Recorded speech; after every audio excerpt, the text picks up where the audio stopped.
So hopefully we can pick it back up. I know we're live on Yep. the air. I'm so sorry. No, no, that's not you. That's my internet service provider, unfortunately. And if you've listened to enough podcasts over the years, like I have, that does happen once in a while, unfortunately.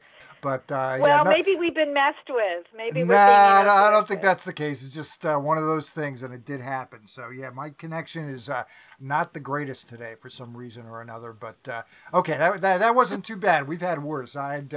We had Grant Cameron on. His computer crashed, and that cost us about 5 minutes. So, Oh, but we're okay. We're back on, so we're good.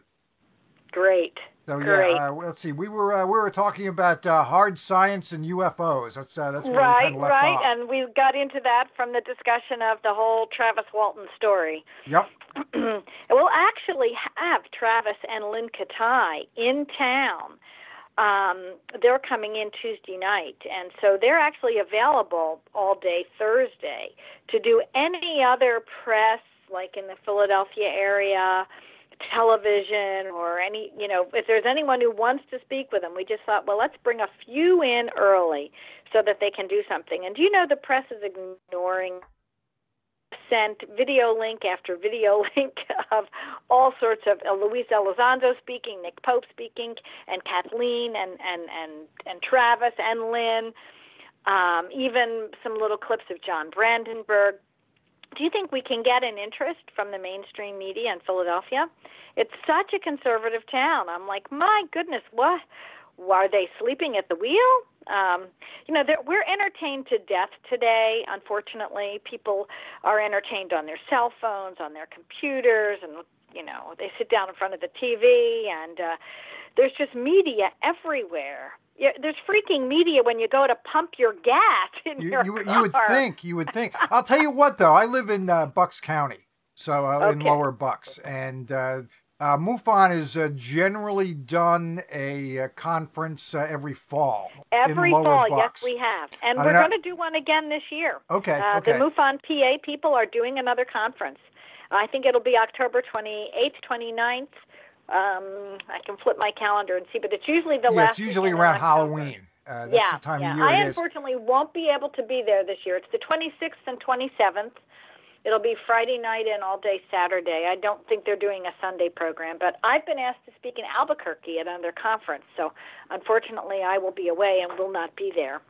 I've been watching that, keeping my eye on that one for years, and generally the local media does give that some coverage. So I A don't little know bit. why your larger event over in Cherry Hill is not getting that kind of attention. That strikes me as a little odd.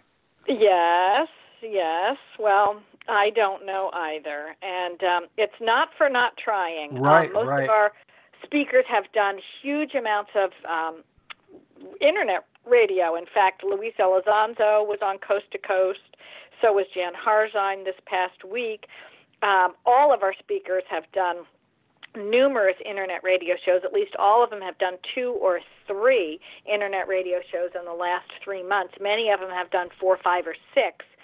So the UFO community and those that listen to podcasts are aware, but the mainstream is just not getting the information. Even Cheryl Costa, who's a fabulous gal, wrote an amazing book. I hope you've had her on your show. Yeah, we'll get to her. Not Oh, yet. she's great. She's great. She and her partner are amazing statisticians, and they decided to look at what the mainstream media was saying about UFO statistics, saying, "Oh, nobody's talking about UFOs anymore. They're not showing up anymore. It must not be a real phenomenon." So she went through and said, "Wait a minute. I'm going to actually look up that statistic in 2012 and see if they're right."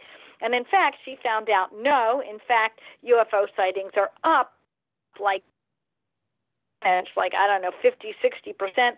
So she started crunching the numbers and doing the stats from not only MUFON's numbers, on UFO Reporting Center, Peter Davenport's organization. And Right. she got all of the numbers together and then compared them historically back, and she was like, wow, no, it's on the rise, and here are the biggest states. And then she did a cross chart where counties and cities all over the United States on a map, and then mapped what the stats were for that particular area. So you want to know anything about UFO sightings, it's her. And you know what she did? She did something amazing. God bless her. She sent public service announcements to radio stations all throughout New Jersey and Philadelphia and Maryland, anywhere within a 50-mile radius, offering them what their stats were for their particular county and jurisdiction. And do you know, they sent them back and said, we're not interested. Like they pushed back and said, no, we're not going to do the public service announcements. We're too busy right now. It's like there's where I don't know if there's a media hush gag rule out there, or like Steve Bassett calls it, a truth embargo. But we have been programmed for so long by the mainstream media to have a laughter curtain around this topic. And unfortunately, it's coming back to keep people really in the dark, because when people realize this is a real phenomenon, it could have significant ramifications. And we actually touch on that in the film, in Travis's film, as you well know. People say, okay, if they're coming here, why don't they land on the White House lawn? Why isn't it announced on mainstream news? And it's a complex issue to wrap your brain around. So when I saw the Luis Elizondo, announcements in December 16th and saw what was going on, I was like, wow, I didn't think this was going to happen in my lifetime. And I thought it was pretty significant. But yet, like a lot of people have put their heads back in the sand, like ostriches at the beach, right? You're not continuing to hear about this, and I don't understand completely why. You can look at the Robertson panel and the Robertson report, even though that's 1952. It's important and it's significant because in that period of time, you had mainstream UFO news out there a lot. From 47 straight through to 52, it was on the cover of the New York Times, Washington Post all the time. Sure it was. Especially the flyover, the whole flotilla that flew over the Capitol in 1952. I think it was July 2nd, 3rd, or 4th, something like that. It was a little later in the month, but yeah, that. Was it? Yep. Yeah, I know a little bit about that case. That was all over, and I think at that point, it was right after that the Robertson panel was commissioned in Congress, and then the Robertson report came out right after that. And people listening can go and Google it and find it online and read it. I think we're still operating under that modus of protocol, and in doing that, in keeping this as a possible, just debunking it, just raises real problems in the way we approach things, whether it's scientifically or objectively. Really, to be a real scientist, you have to gather all the facts and follow those facts, leading you in an area which is uncomfortable. You can bury some facts and only look at others, which is exactly what the media often claims UFO researchers are doing. Oh, you're only looking at that, but you're not looking at this. Well, no, they're skeptical. Really, in MUFON, what we try to do is create what's called IFOs. We try to take a sighting report and go back and trace through and say, all right, were there any meteor showers? What were the satellites going over at the time?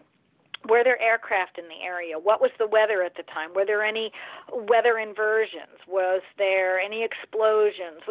What do the police reports say? What's the, air traffic control reports at the time? Was there any military reportings at the time? And we try to find what that was, and we try to solve a case and then close a case. So we look for identifiable, reasons why someone had an odd experience. And when we get it where we absolutely cannot find it, we close it as an unknown. And that's what MUFON is well known for doing. Our mission statement is that our goal is to scientifically explore the UFO phenomenon for the benefit of humanity. And really doing conferences like this is where the benefit of humanity comes forward. Unless you're in our organization or you're a field investigator or you read some of the books written by people who have been involved in MUFON, you don't really know what's going on inside MUFON. But if you're the general public, this is a way to find out. An event like this. And like I said, we may not be back on the East Coast for another 5 or 10 years. You don't know. going to have to travel much further, Las Vegas or Florida, Chicago, Los Angeles, to hear the quality that people could hear to this conference. Well, Cherry Hill is a great location because you are so close to Philly. You're not far from D.C. or New York City, so right. You've got a huge potential audience to draw from. That's right. Yes, and we're really hoping that we usually get about 100 walk-ins, so we're just preparing ourselves, hoping that will also happen. But our numbers are pretty good. We will definitely reach 400, probably 500 over the whole conference. And that's great. That's what we were shooting for.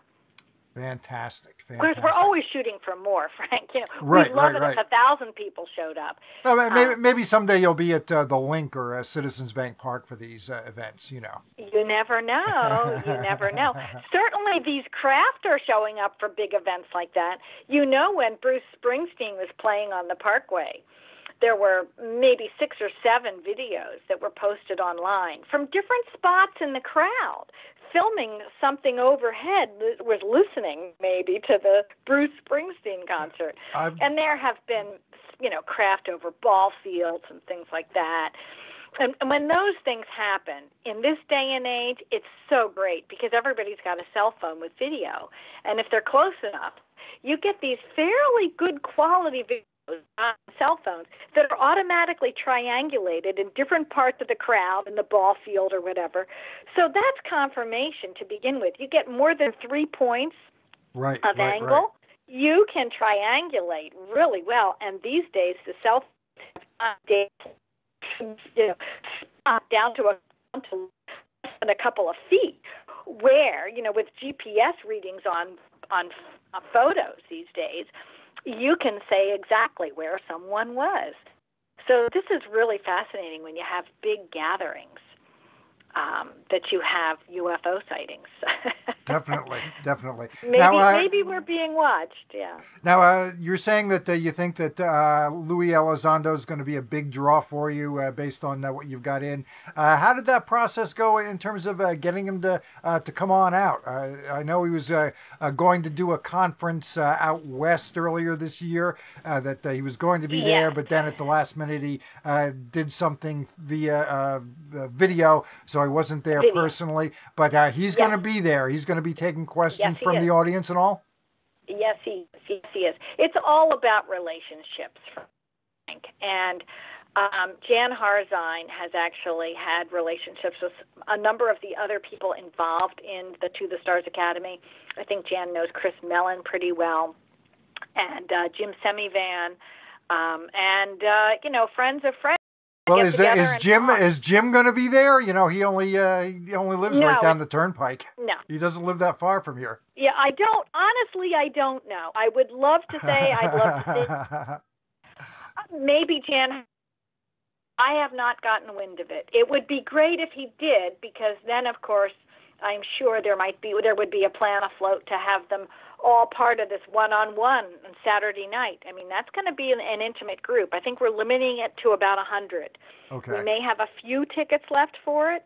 We're going to have a couple drinks, some butlered hors d'oeuvres, let people, mingle and talk and be with Luis Elizondo and get to chat with him about what he knows more in depth. Luis will talk a little bit on his own and then open up the floor to questions. Well, we know now that they did look at Stephenville, so I'd be kind of curious to hear what his feedback is about that and what they determined. I certainly hope you're coming, Frank. You better be, Absolutely. That's going to be a game time decision based on work schedule, unfortunately. I understand. I'd like to get over there, but I can't guarantee it. I understand. Well, that one-on-one is like 5:30 Saturday. Okay. So, okay.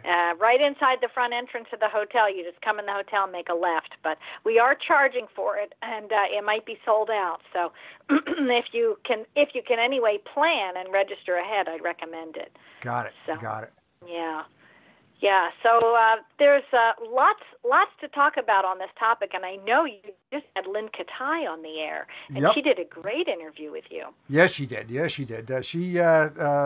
she really knows that case really well and has been out there working it. And it's an amazing case. Cases like that, that was obviously a huge market in Phoenix. So, but those kind of cases that really get an entire community worked up, they only seem to come along maybe about once a decade. Yes, maybe so. Or maybe it takes someone like Lynn to bring it to people's attention. There may be other mass sightings like this going on, but it doesn't get dealt with because you need to have someone who's going to say, wait a minute, and draw a line in the sand and say, don't tell me I didn't know what I saw. You know, I'm an MD. I love Lynn. You know, she's just like, come on. Well, she's so from Philly. She's from Philly. So, she's originally from Philly. That's right. She went to medical school right here at Temple. And Lynn, I'm sure, told you that she's come out with a book for kids because she sees the importance of making sure that the next generation is brought into the fold because this is a strange subject. I mean, how do you begin to wrap your brain around something that you've been told for 70 years or more is not real? And now we're saying, oh, yeah, no, yes, it is real, but we're not really going to talk about it. And there's going to be a lot of hidden information and a lot of innuendos, and if you come forward and say you saw something, people are going to ridicule you. I mean, how do you start to teach your kids about this? And we live in an age right now. It's so interesting. We have, of course, the Me Too hashtag movement going on, right?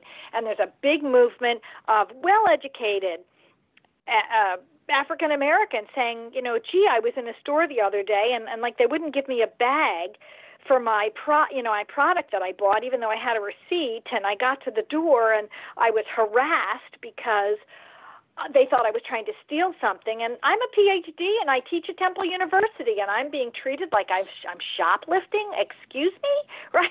There's this big awareness that we are doing profiling of all sorts of people. There's racial profiling going on. There's,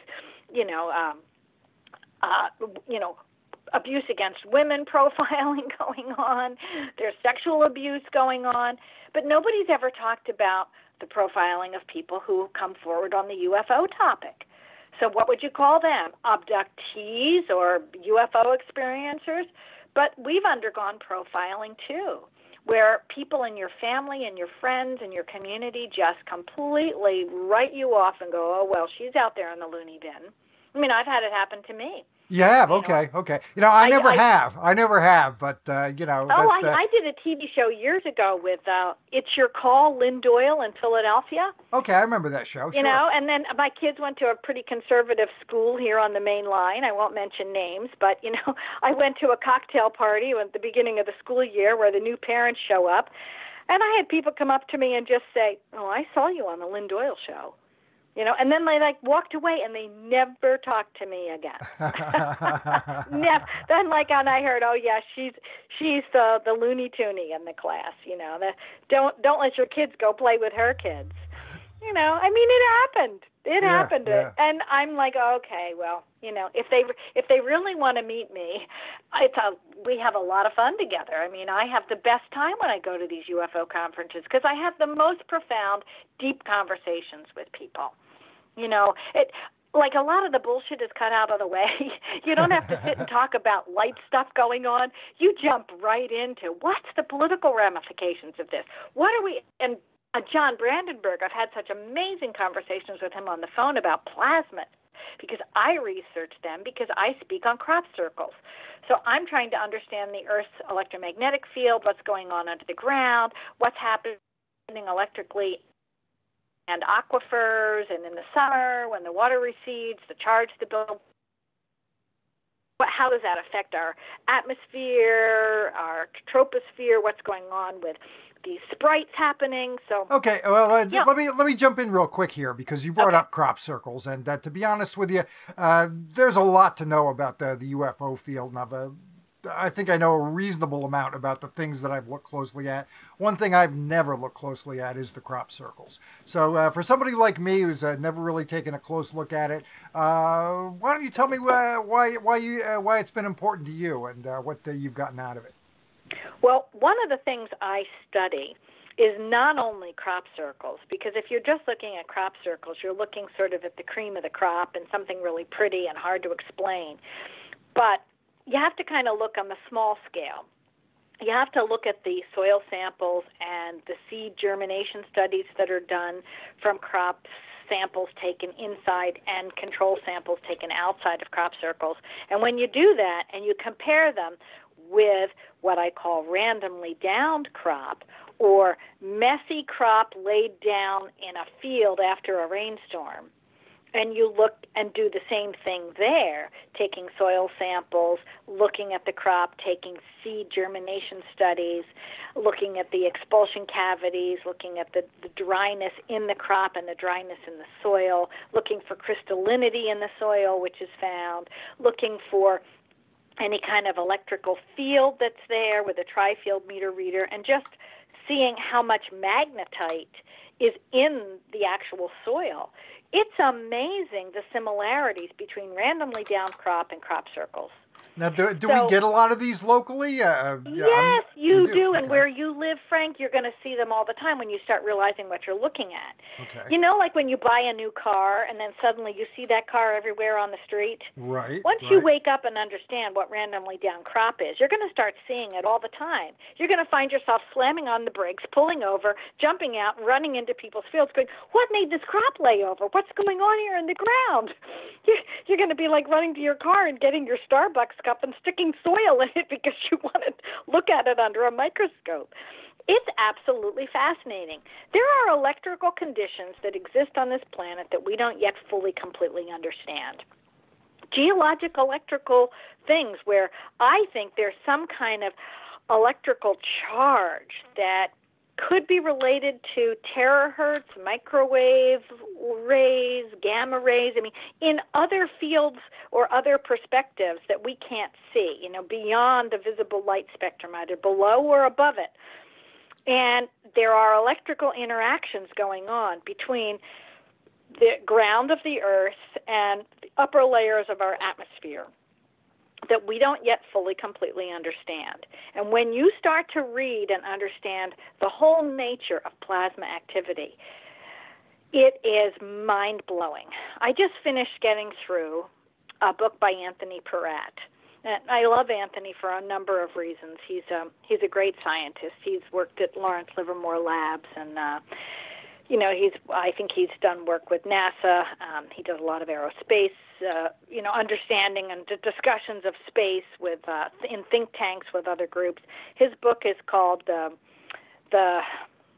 Nature of the Plasma Universe.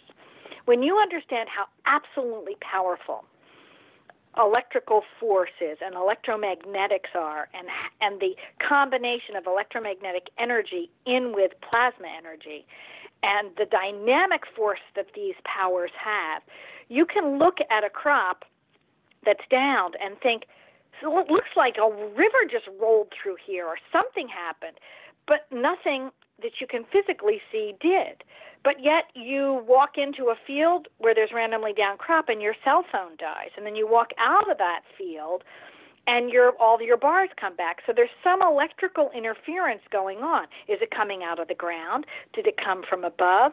Is it like a lightning flash that goes back and forth between the two? Nobody bothers to look at it, and nobody bothers to study it. But it may be a phenomenon that we just haven't yet been able to really fully put our hands around. Now, when you start to look into scalar wave technologies, things that we know our government works with, certain types of beam technologies that we use for detection of maybe nuclear weaponry buried under the ground somewhere, things like this. We have light-sensitive equipment, and we have beam technology using microwaves and other types of terahertz rays technologies that can interact with arsenals and actually render them inert or detonate them under the ground and save, military lives rather than having to put troops on the ground. There's a lot of things we can do these days in other ways. And when you start looking at some of that technology on military sites, you start to realize that, maybe there's stuff going on that's our technology that just occasionally gets a little frazzled, or gets messed with or played with in the realm of these really pretty crop circles. Maybe there's something going on that way. Everyone, looks at the pretty crop circles and they say, "Oh, these are made by ETs, and it's all about consciousness." And I say, "Well, can we prove it?" Like, maybe, but I don't know. The only thing I can say as a scientist is I have to go and look at the soil, look at it under a microscope, right? Have the seeds, do seed germination studies, like, God bless him, rest his soul, William Levengood did, with great accuracy. And we can look at whether or not a magnet sticks to the soil. If you go out in your backyard and drag a magnet across the ground, the soil's probably not going to stick. But you go into these randomly down crops and dig up some of the soil, and it's probably going to stick to your magnet. So what's going on? How did you get into this this particular subject in the first place? Everything's such a long story, but okay. I would say I think when I was a kid, I was like always going through Look magazine, right, and Saturday Evening Post and the New Yorker, mm-hmm. and looking at things that had to do with archaeological sites, ancient stones. I was fascinated by ancient history, and especially ancient mounds. So I started looking at these places in England and in like Scotland and Ireland, like Newgrange, and I was fascinated by, what are these? What are these like stone circles? What do they mean? And I was affected by geometry and always did very, very well in geometry. And I was a dancer, and I understood body movement. I got into meditation. I got into yoga very early on in my teens and lived on a yoga ashram for a while. So there was something about the sacred geometry and shapes of these ancient sites and then these crop circles happening next to them that magnetized me. And, of course, when I went to England myself, I didn't even actually get there till I think I was about 45. That's when I stepped into this strange field of joining MUFON and researching crop circles. It was really only about, 20 years ago. It's never too late. It's never too late, right? I had to wait till my kids were grown, and I got out of the conservative confinements of, PTA programs, and I finally decided to retire from my business that I had started. I was a professional event coordinator for 20 years, and I said, okay, been there, done that. I couldn't get excited about the next bar mitzvah or wedding, and I knew it was time to move on. And I just jumped more full-time into filmmaking and conference coordination and, other things like that. I use my talents in a different way. Right, and I do a lot of philanthropic work. I got involved in something called Ceasefire. I was one of the founding members of an organization trying to create sensible gun laws. Because if we don't make sensible gun laws, we're all going to lose our right to own guns.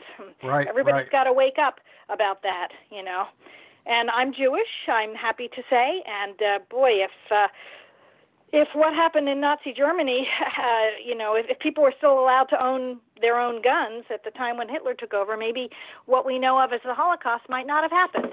So I see the perspective. I see the gun issue from both sides, and that's a whole other story at some point. But I was one of the key people involved in the Million Mom March. One of many, many, many women that came together to create that Million Mom March, and I think it was 2001.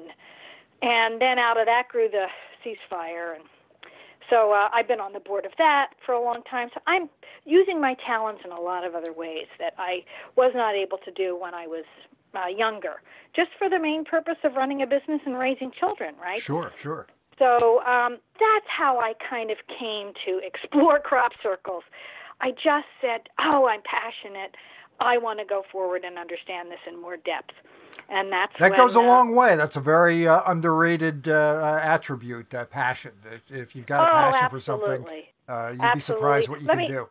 Let me tell you, anything you do in life, you're going to hit hurdles and brick walls.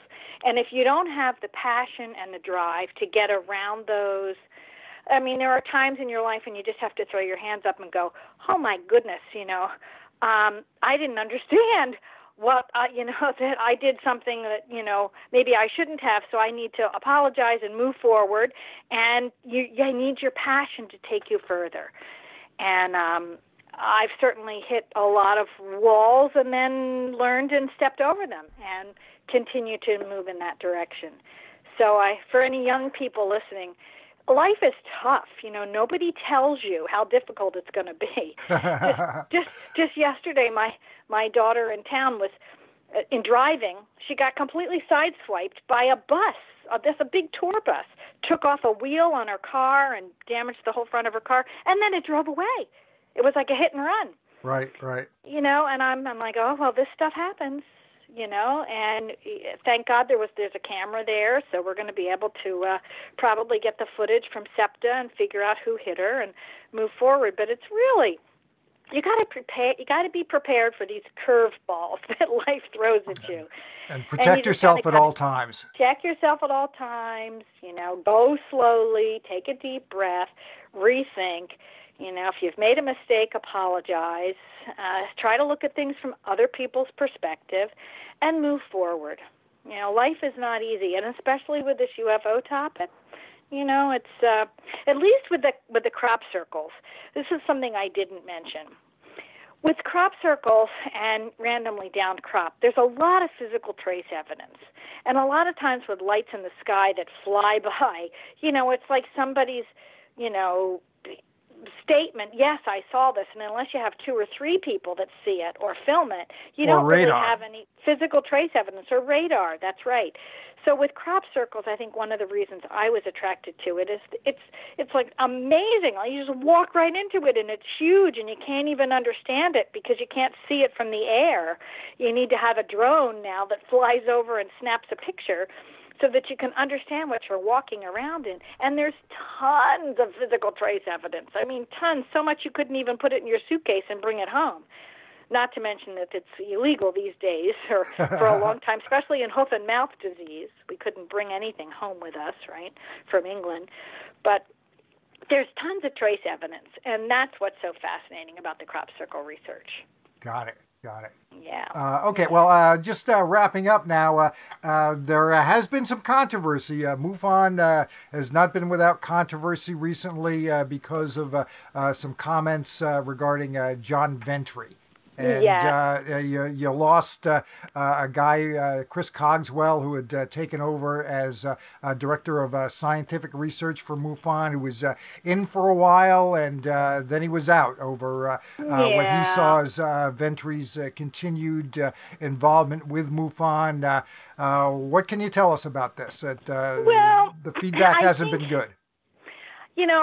I like to give people the benefit of the doubt, and I think in Chris Cogswell's case, he probably maybe, as a scientist, he really never had a direct phone call with Mr. Ventry to find out really what went on with his Facebook posts. And John, I think, is terribly embarrassed and very, very sorry that he did what he did.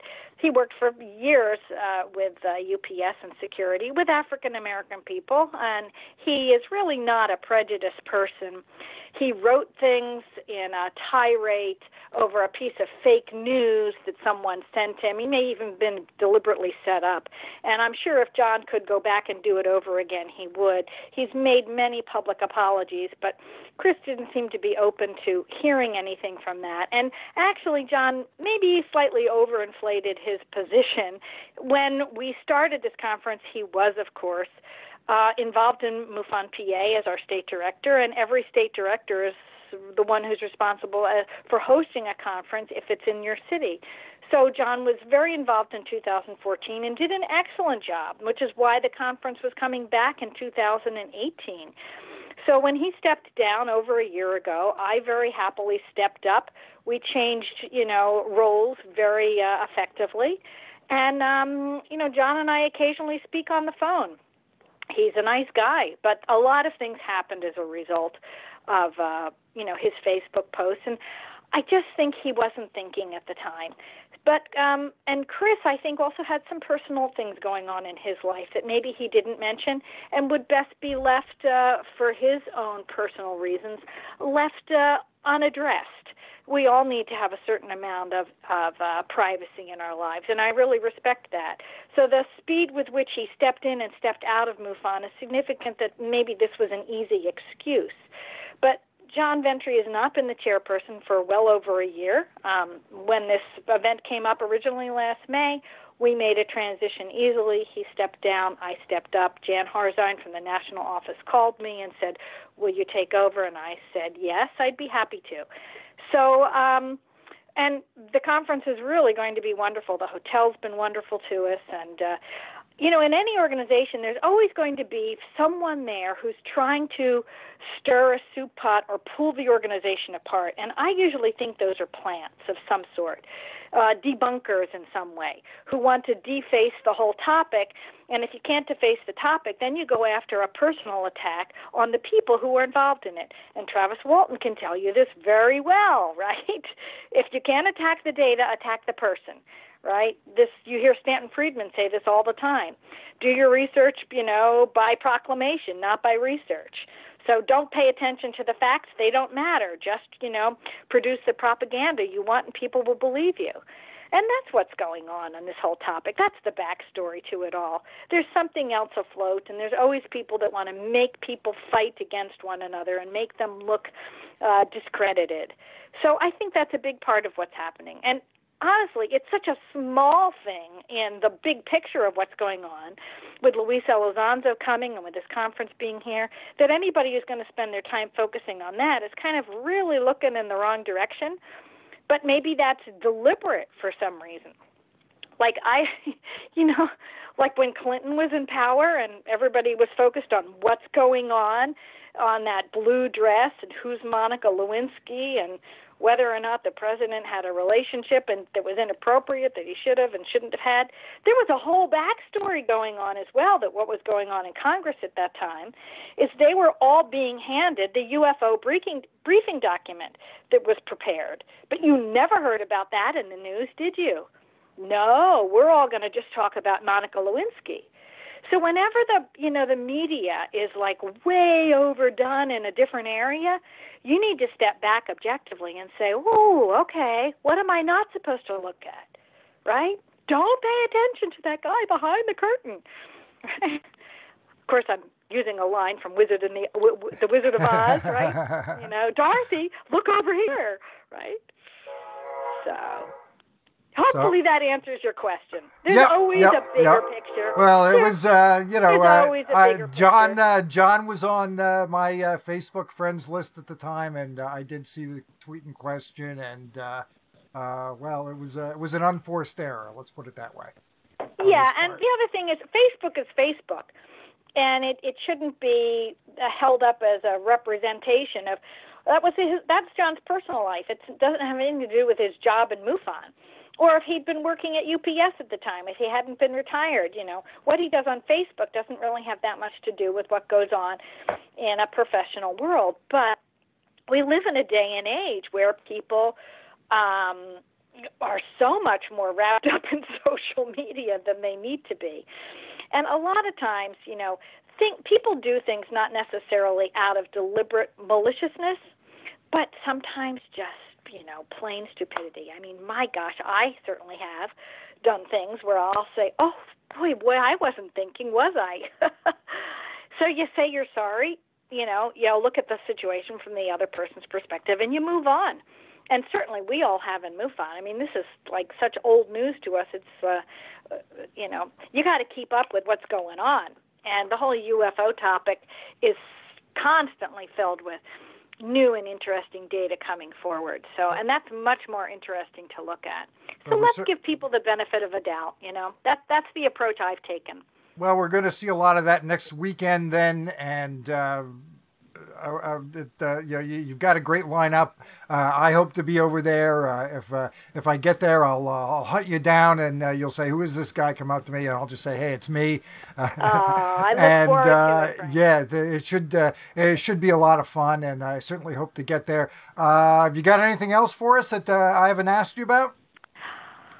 Oh gosh, I don't think so.